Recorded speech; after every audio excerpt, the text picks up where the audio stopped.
naniniwala ako na ang most important na prayer ng isang tao is hindi yung, Lord, bigyan mo ako nito.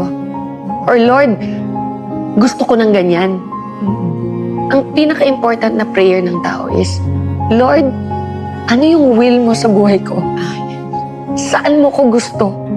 Kasi maraming pintuan Ton. Maraming pintuan na nagbubukas sa buhay ng isang tao. Pero alin ba dyan yung galing sa Kanya? And paano mo malalaman? Paano?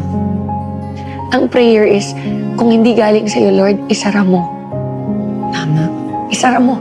Alam mo ba kung ilan na, in my 35 years in showbiz, alam mo ba kung ilan na yung mga project na, andyan na, iyon na, biglang nawawala? Yes. Alam mo yun? Yes. Bakit? Hindi yun sa'yo Kaya kailangan align ka sa Kanya lagi. Kailangan sabihin, everyday ang prayer mo, Lord, your will be done.